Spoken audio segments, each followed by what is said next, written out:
In a widely expected move, the Federal Reserve this week decided to keep its key interest rate for the second straight time. Now, the decision is not only limited to the U.S. as it also affects South Korea.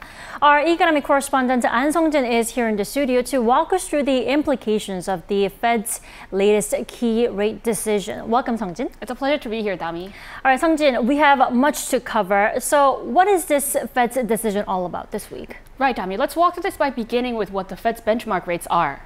The U.S. Federal Reserve has decided to maintain interest rates in the 5.25 to 5.5% range.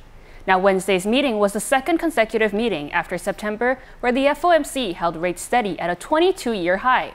This decision is mostly attributed to a slowdown in inflation as the Consumer Price Index recorded an on-year decrease, while the U.S. economy has been growing at a constant pace over the past few months, potentially increasing the growth rate to the 2% range. An increase in government bond rates also reduced the need for additional interest rate hikes by the Fed as borrowing costs for households and businesses rose. Let's take a look at what the Federal Reserve Chairman had to say. Recent indicators suggest that economic activity has been expanding at a strong pace and well above earlier expectations. So the rate pause comes as inflation cooled since last summer. That's when prices peaked at a high unseen nearly in 4 decades, which is why the U.S. saw a period of interest rate hikes, right? Exactly. There were 4 in 2023 as the committee tried to tame the high inflation. The Fed's second rate pause follows a series of rate hikes over the previous year and a half, yet inflation is still lingering above the Fed's target of 2% per year, with Fed Chair Jerome Powell hinting that future hikes may be needed. A few months of good data are only the beginning of what it will take to build confidence that inflation is moving down sustainably toward our goal. The process of getting inflation sustainably down to 2% has a long way to go. We'll be looking at all those things as we make a decision in December. We haven't made that decision. Right, Sung-jin, but still, the Fed's key rate decision on Wednesday doesn't change the gate gap between South Korea and the U.S., right? Since the interest rate remains the same for the U.S., it won't change the gap. However, the rate difference is sparking concerns over the South Korean won-U.S. dollar exchange rate. If major economies like the U.S. decide to raise interest rates, this could spell trouble for the South Korean won as investors pull out and invest in more profitable investment prospects. Now, Professor Ha explains in detail. Let's have a listen. As the US froze its interest rates, the burden caused by the difference has been somewhat reduced. But even so, the gap is not small. So if this extends, there will be a lot of risks like capital outflow, with the US becoming more foreign investment friendly.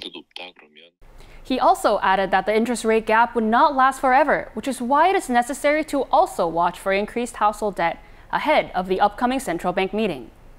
As the U.S. has maintained its interest rate, there is a high chance that the Bank of Korea will also hold its rate. The Bank of Korea has kept its benchmark rate at 3.5% for nearly a year, so the gap between the two countries will remain in the 1.75 to 2 percentage point range. However, dealing with increased inflation and higher household business debt differs between the two countries. For example, in the U.S., monetary tightening policies are more effective as government bond rates can tame inflation.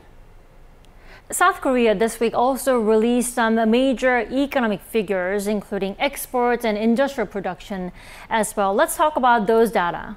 Absolutely, considering especially both of those figures are an increase. Let's first go over industrial production for September.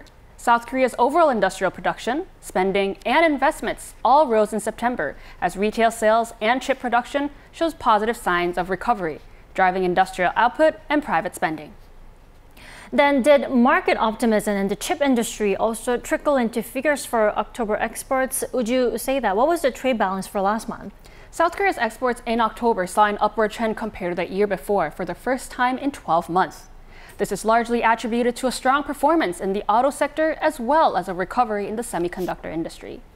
South Korea's trade minister noted that the recent trade balance in the black signified a sign of recovery in times of global uncertainty, including high interest rates and oil prices. Right, it looks like South Korea's economic figures are pointing some good signs, but apart from that, we'll have to keep a close eye on the 30th when the central bank BOK will make its key rate decision. Finance officials will be watching out.